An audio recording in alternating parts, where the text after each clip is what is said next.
Chères Montreuillaises, chers Montreuillais, chers amis, ce n'est pas dans le décor habituel que je m'exprime aujourd'hui pour vous présenter mes vœux et ceux de la municipalité. C'est un exercice nouveau pour moi.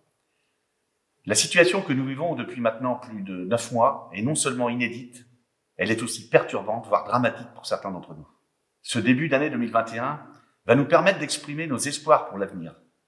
Mais rien ne pourra nous faire oublier les impacts d'une situation qui, en 2020, a bouleversé notre quotidien et qui est toujours présente. Aujourd'hui, la première de nos exigences est de conserver une bonne santé et de veiller sur nos proches. Nous savons aussi que pour certains, l'activité professionnelle a été ou est encore aujourd'hui fortement dégradée, avec des revenus qui disparaissent. Des aides existent, à condition de les actionner. Notre rôle ici est de faciliter, voire d'accompagner les démarches. Pour d'autres, l'isolement et le manque de lien social cassent la dynamique de bien-être et occasionnent forcément des contre-coups sur la santé. Là aussi, le contact et la proximité sont les bienvenus, que ce soit par des appels téléphoniques réguliers ou des petits services. Je sais que beaucoup d'entre vous ont participé à des actions de solidarité. Je tiens à vous remercier tous, particuliers ou entreprises, pour le bien que vous avez fait et que vous continuez à faire. Merci à toutes les équipes de la mairie qui, durant cette année, ont continué leurs tâches et leurs missions dans un environnement pas toujours serein. Les associations, en général, n'ont pas eu beaucoup d'activités. Elles ont tenté en vain de trouver des fenêtres d'animation. Même chose pour la programmation culturelle. Le Centre social et culturel intercommunal Roland-Charrier a œuvré en lien avec la commune pour venir en aide aux personnes dans le besoin. Je tiens également à remercier les élus qui ont régulièrement contribué aux actions d'entraide, que ce soit au téléphone avec les personnes isolées ou vulnérables, dans les activités de distribution de la plume ou des masques, et aussi au travers de petits services comme la livraison des courses. Pendant les périodes de ralentissement économique, la municipalité a diffusé des informations et des adresses utiles aux entreprises dans ses différents supports de communication. Les commerces en situation de fermeture ont été appelés pour proposer leur soutien dans leur démarche. Oui, certaines décisions de nos gouvernants sont sans doute regrettables. Pendant cette période de confinement, un grand nombre de nos commerçants n'ont pas pu exercer leur activité normalement et certains sont encore à l'arrêt. Pourtant, nous avons besoin de nos commerces, comme de nos artisans.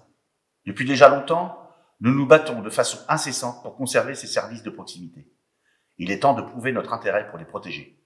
Aujourd'hui, plus que jamais, nos acteurs économiques locaux ont besoin de nous, et nous d'eux. Alors, pour maintenir des services et une économie de proximité vivante, il est absolument nécessaire de consommer local. Merci de le faire, mais aussi merci de le faire savoir. Concernant l'économie, juste un mot supplémentaire pour vous dire qu'avec la communauté d'agglomération, nous avançons sur les dossiers de développement des zones industrielles. 2 nouveaux ateliers relais seront livrés en début d'année sur Champagne-Europe. Et le dossier de la zone de Méron prend une nouvelle dimension, avec un travail de plus en plus ajusté avec tous les acteurs, qu'ils soient associatifs, professionnels, administratifs et élus. J'espère qu'enfin, une issue positive sera visible dans les prochains mois, même s'il reste encore beaucoup à faire. L'année 2021 dévoilera de nouveaux projets pour la commune. Ils sont réfléchis dans un esprit d'amélioration de nos services, de perfectionnement de nos équipements et d'embellissement de notre patrimoine. La première pierre de notre maison médicale sera posée certainement en avril. Le temps est venu de lui trouver un nom. Une démarche est lancée pour vous inviter à nous faire des propositions. Les travaux de rénovation du stade se dérouleront à l'automne. À la mairie, un nouvel espace d'accueil aux normes PMR sera réalisé en début d'année. Nous en profiterons pour aménager les bureaux des agents et des élus dans un objectif de confort de travail et d'accueil. Après le boulevard Pasteur, nous engagerons de nouveaux travaux de voirie rue Paul Pindevé.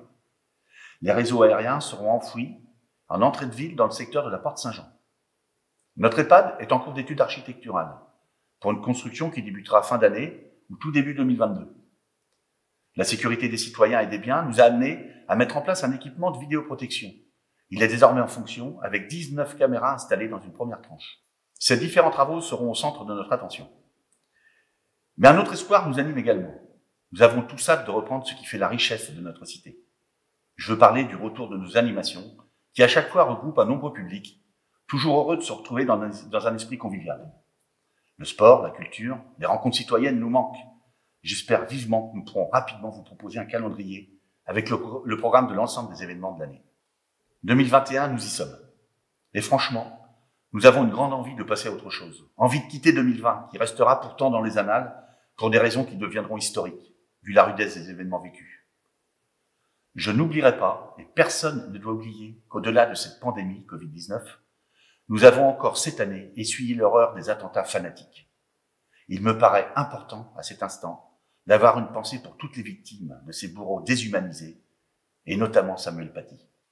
2020 aura eu cette vocation de nous révéler que nos valeurs humaines sont indispensables à notre équilibre de vie. Ayons l'espoir que cette nouvelle année nous apporte l'essentiel, c'est-à-dire la joie de vivre en bonne santé, sans oublier ceux qui souffrent, le bonheur d'être entouré de gens qu'on aime, la force de s'épanouir dans une société agitée, le sens de la solidarité et du vivre ensemble. Je suis forcément un peu déçu de ne pas vous recevoir à la closerie, mais ce n'est que partie remise, promis.